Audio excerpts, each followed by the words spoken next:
We're finally, guys. It's been a long time since we've done this.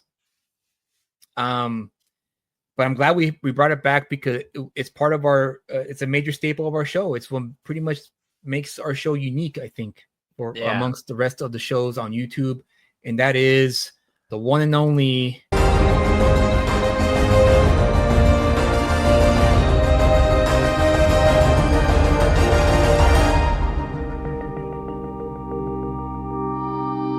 Those who are new to the show or new to the channel, our friend here, Kyle, again, as we mentioned, is coming from the point of the consumer and the reader. He every week, and there it fails, I go with them to the shop. The first thing he does, he goes to his pull list, pulls out the stack of books, he lays them out on the counter, and he's looking over, going, which one am I going to drop? Which one am I going to keep reading? So it's really cool to see. So yeah. He's a reader. He reads comics every week, every day, if he could. And so this section of the show is him giving his true and real opinion of a story that he read. And today's segment, he's going to review Skinbreakers by Robert Kirkman. Skinbreaker, excuse me.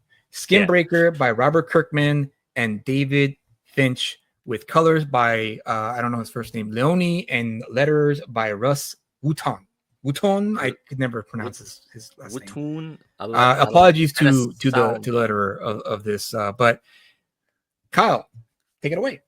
All right, so yes, again, just briefly mentioning, don't forget to hit that like, comment, and everything. This is a fun way for us to go and review new comic books.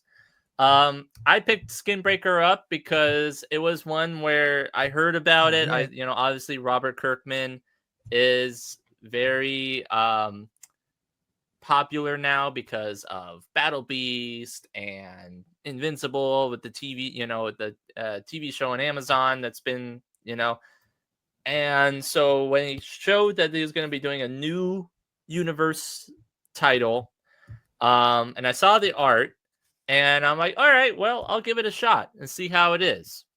The only things I've read the only things I've seen from Robert Kirkman or read from Robert Kirkman, again, is Invincible and Battle Beast. So I'm not too familiar with and I've been reading Void Rivals, which was good at the beginning and now has dropped off. Jasmine Studio says, "Trash it, Kyle." Yeah, well, we're gonna get to that. So, oh, really? Okay, I'm curious to hear. All right. Spoiler. Anyway, Skinbreakers is the story of Breaker, as I diligently corrected you. Is a story of some skin people and skinheads, I guess. Overall, I guess I would say that this story, we're gonna do a little. That's the thing. Overall, I would say, kind of being on topic, that this story was written by AI because of how generic it felt in this story. Come on. Are you serious?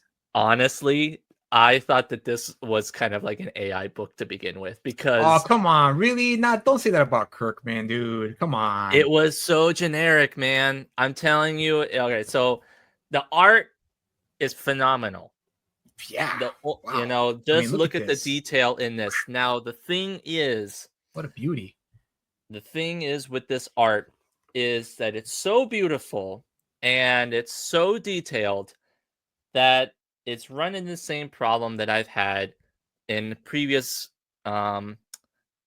issues that we've talked about with when we reviewed Ethan Van Sciver's Cyberfrog, the one that he was doing, right, where it's so detailed and so cool that it needs to be in a larger format for me to really appreciate it, because it is you lose so much detail in this that I can't distinguish every single thing in there because it's all so compacted together that I can't see everything that I want to see in this story because it's so smushed together. Like I said, the detail is phenomenal, but I have to get out my magnifying glass and seeing everything because all the little details, because I mean, it's really great. And then the other problem I had with it, so the first page, and then it goes into a splash page.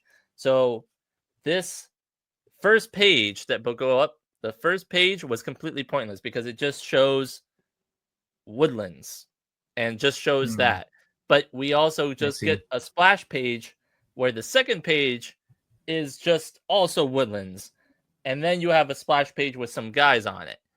So you have essentially wasted 2 pages of nothingness. I see. When you could have filled that in with other stuff. Which pretty much start the story, in other words, right? Yeah, you basically already lost a page because it was just scenery, which you already established in this shot.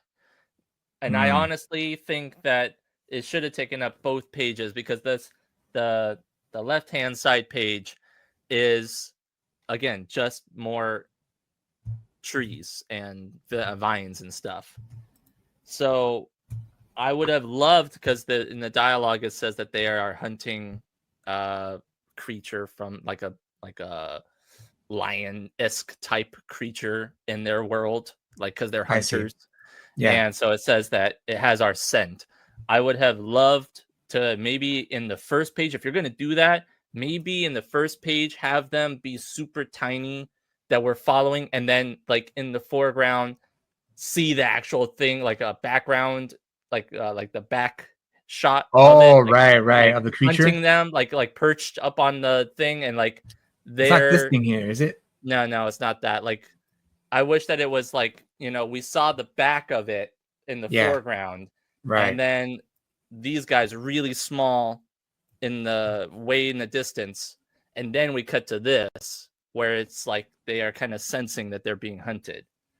So, but you wasted it from the first page, so that's a strike. Another it's another issue that I have with it is that the colors for the guys are not contrasting enough with the background. I was about to say that was my biggest takeaway too when I was looking at these first few pages, where I'm like, oh, I kind of wish the colorists would have done a better job to kind of distinguish the foreground, the middle ground, the background. I mean, the background, yeah, so it's all right. You can see good at the background or the composition, but yeah, maybe the stuff that's here in the foreground could have been done a bit more. I don't know. I don't even know. I'm not a colorist, so I can't speak on it. So anyone who's listening is a colorist, please educate me on that. But based on my own, experience reading books, I always used to love how back in the day colorists would make sure to color the foreground a little differently, a different shade than the middle and the background. Yeah, you're right. It's kind of all blended in together in a lot of ways. And that's the thing, is like, because and then also, like, that's another problem I have with it, is because it's so compact and there's so much detail, it gets lost. I can't.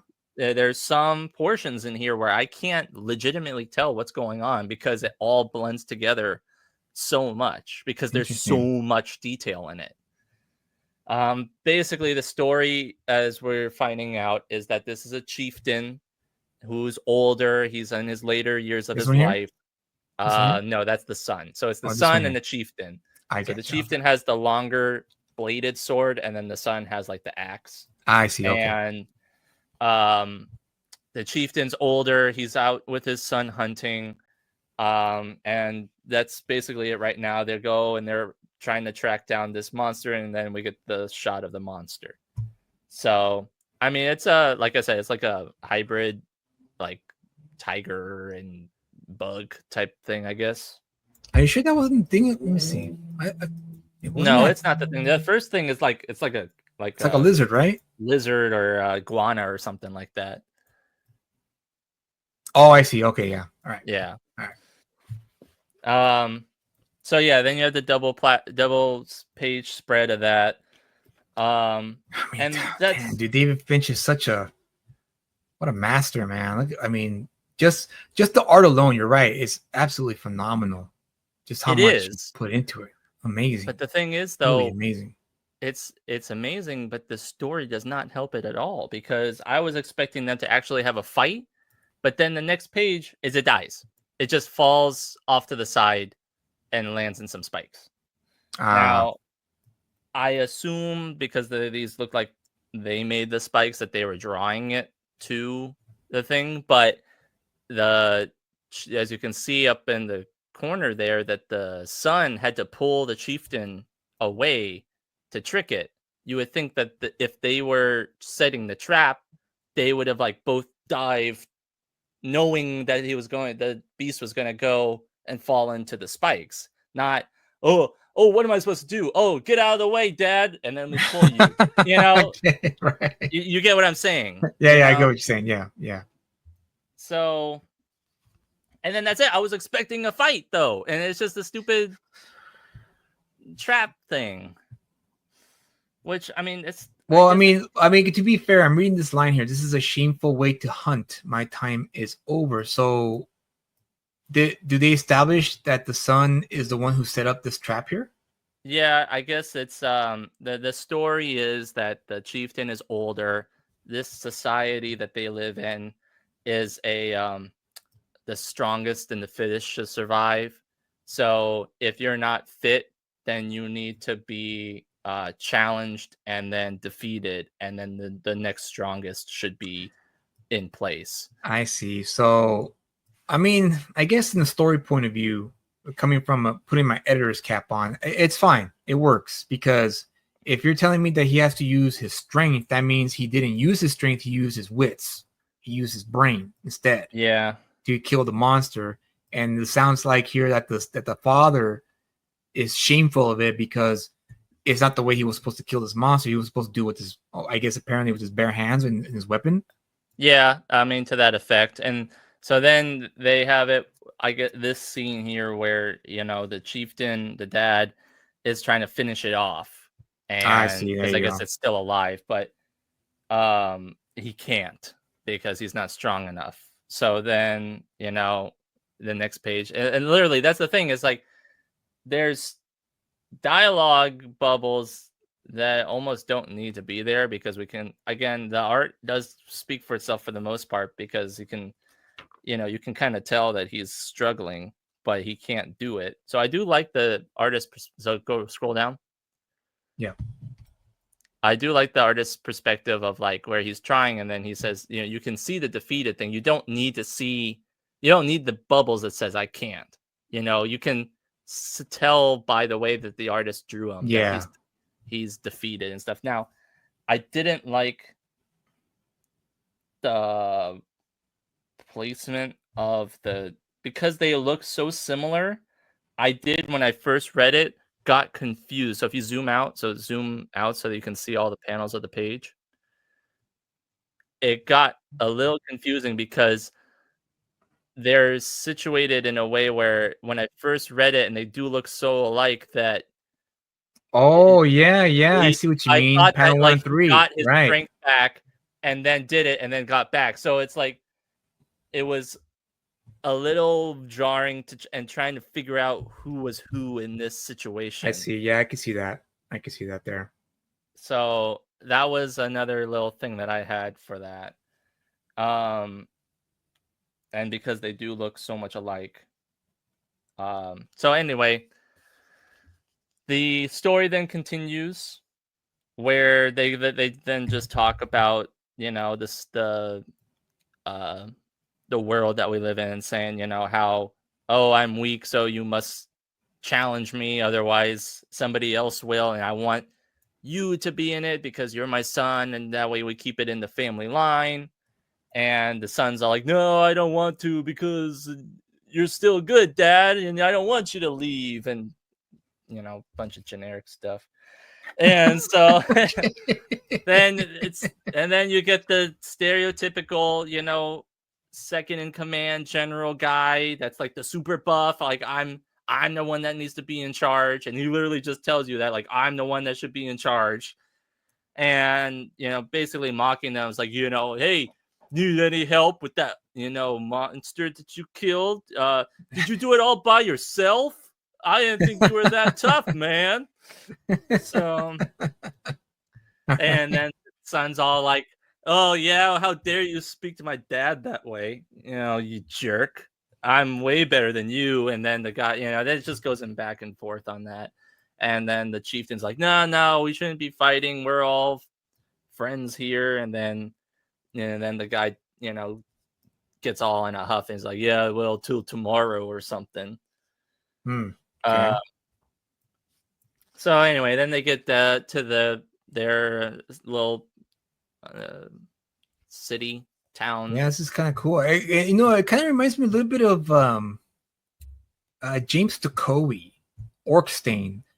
For those who are still listening, have you guys heard of that book, Orkstein by James Stokoe? I'm kind of getting the similar vibe, above James Stokoe is a lot more stylized art. Maybe one episode I'll do I'll let you borrow it, so that way you can read it yourself and you can maybe you can compare and contrast these two. I'm not talking about the art style, I'm talking about the world here. It kind of reminds me of Orkstein. The way it looks. Yeah, the way it looks. Yeah, it kind of has a similar kind of vibe to it. Where's the Skinwalkers? Yeah. But that's the thing, like, again, in this shot here, this one does a little bit better because it wasn't the colors were a little bit more different. Yeah. But again, it's so detailed and so much is going on. Like, in the corner there, it's hard to tell that they're dragging the beast into the camp because it's... Oh, yeah. Yeah, so you didn't, unless I mentioned it to you, you didn't even see it. Yeah, you're right. I thought this was part of the trunk of the tree here. Exactly. No, that's the beast that they're dragging in. So it's like the colors are so closely connected that, again, you need to sit there and spend like 15 minutes just looking at everything, just trying to figure out what we're actually looking at. Now, again, doesn't mean it's necessarily bad art. I'm just saying that maybe it's the colorist that really did a disservice. I have been noticing that a lot more lately. I've been noticing that a lot of colorists these days are drowning the artist's lines. Yeah. And they're taking away, because when you look at comic books that were produced in the 80s, 90s, the colors were a little brighter and you were able to see the penciler's lines, the line work a lot more. That way you could appreciate the line work that went into not only the penciler, but also the inker as well. Mm-hmm. And the colorist would just add on another layer of depth into the pages. And that way you can have a appreciation of all three things, including the lettering. And this one here, as awesome one here, points out muted tones. Yeah. And I think that's what's kind of causing, that's what a lot of colorists today, or most of them, not all of them, have been doing. They're kind of doing these muted colors where, it kind of blends everything in and kind of keeps it too flat, I guess, is the best way I could describe it. So go on. Continuing on, they get to the camp. They are having the bonfire, and the son is talking with his wife. And basically, he's explaining to her what happened in the hunt, how the chieftain dad is not fit anymore. And she's saying, well, you need to challenge him before somebody else does. And then we'll lose our thronehood, basically.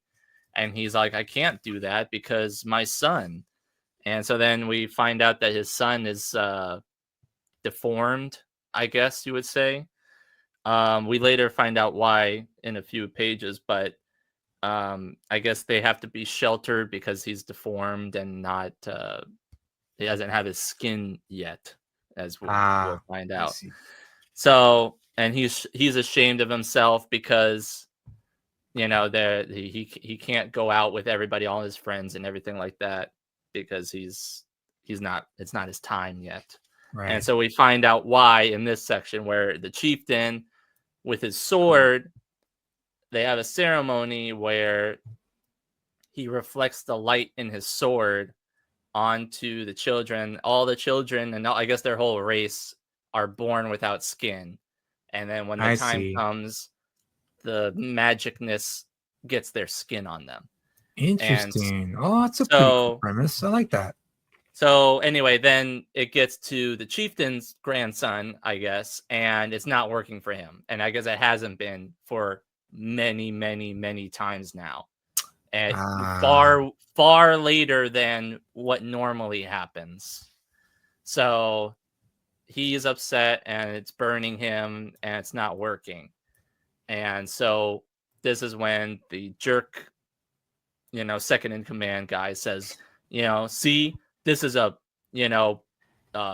weak bloodline. We shouldn't have you ruling because your grandson is unfit. You can't even get your skin on, man. His now look at my son. It's on display for all to see. Enoch is a fool. He's a fool if he's not going to do it. And then that's when he takes his newborn son. He's like, here, look, my genes are so much better. Here's my son. Do him.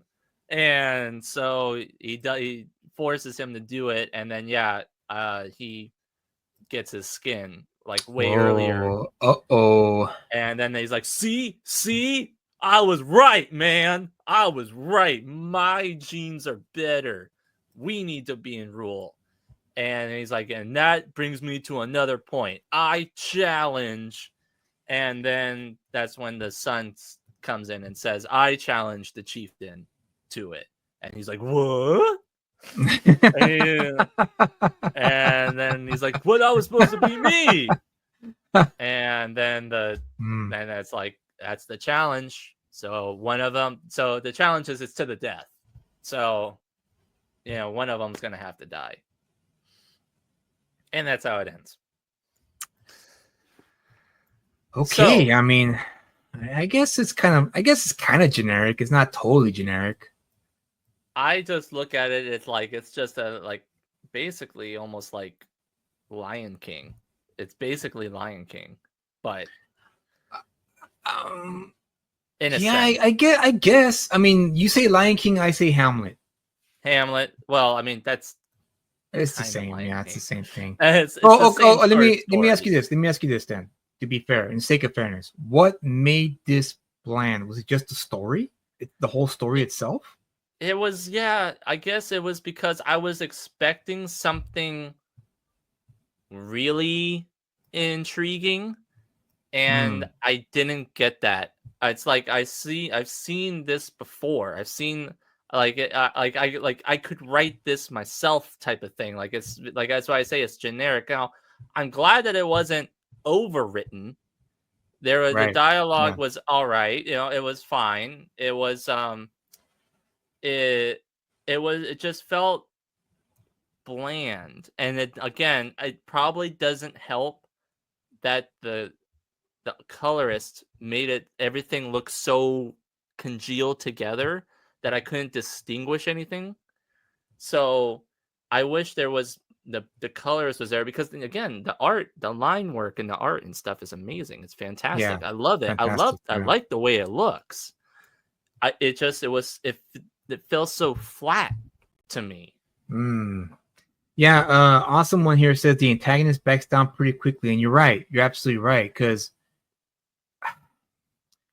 now that I'm thinking about it more and more, I am reminded of how back in the early 2000s,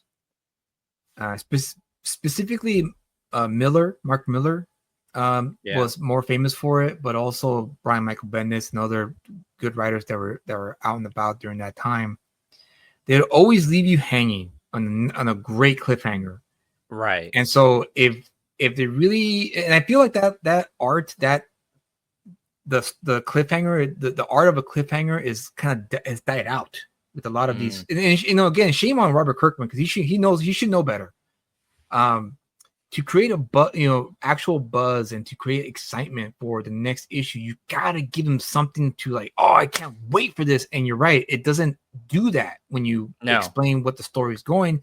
And to add to what Awesome 142 is saying, the antagonist gives up too quickly, where maybe if they wanted to create like a whoa moment, right? I'm like, now I gotta read the second issue. The antagonist here should have just killed them.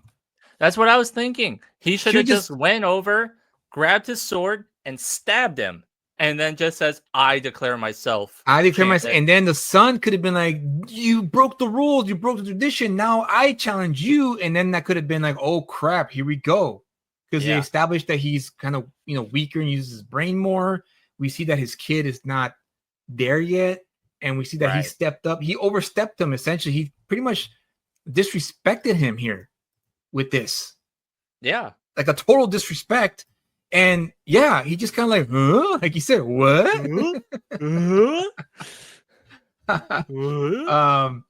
With the aggressive comic that is The Incredibles, we're expecting something more violent. Oh, Invincible. Okay, you meant Invincible? Okay. Invincible. Yeah, exactly. With Invincible, it was so opposite and so, Yeah, I think I agree with you, Kyle. It's not the strongest ending to the first issue, and it doesn't create any kind of like, oh, I must read the next issue. It's kind of soft. It's like, okay, I guess I'll check out the next issue. Well, and that's the thing. Is like other things to point out. There was like, they're doing hunting, but there's no like talk amongst all the people that are saying like, oh, we're running out of food. This is a great thing that you did because we're gonna be starving soon. Maybe that's showing incompetence of the leader. Maybe there's rival people that are coming. You could have also said that the beasts that they're hunting, maybe they're multiplying and they're constantly like attacking them, and they're losing people, so they have to keep on hunting. But the chieftain can't keep up, and that's the reason why he's losing a step, because there's so many of these creatures that are attacking, and they need. That's why the antagonist needs to be the leader so that he can take on all these beasts that are coming. But we get none of that. It's just it's just a regular story.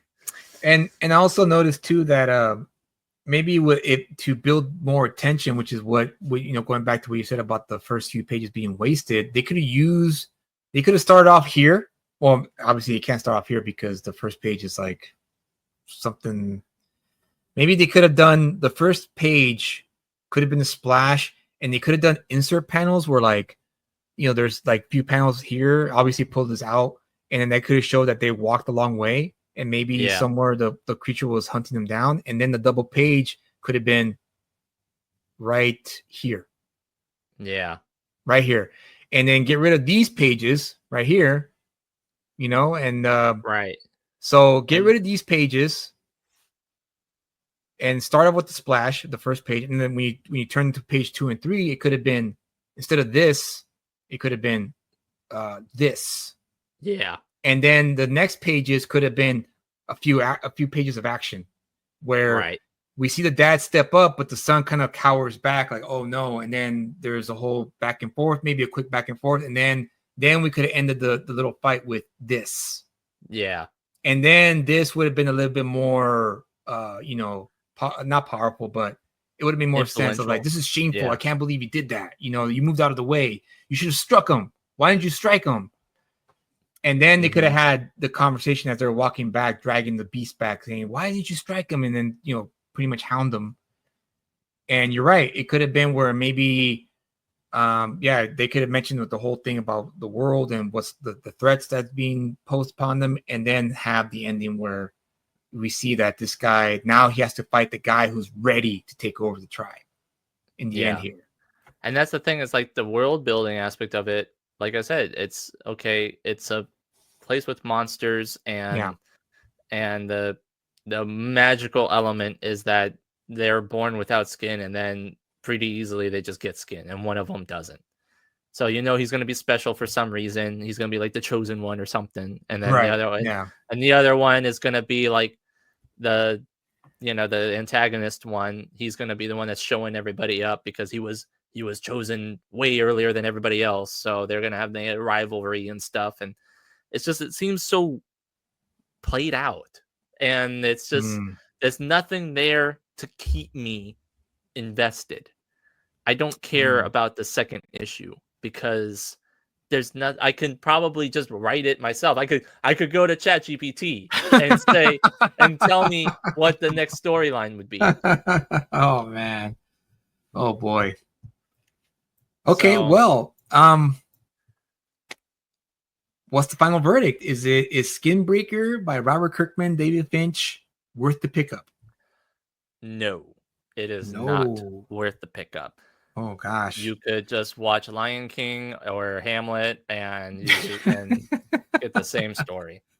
It's again, now, like I said, pros are the art is fantastic. It's really good. It's just so much art that it's almost overbearingly good.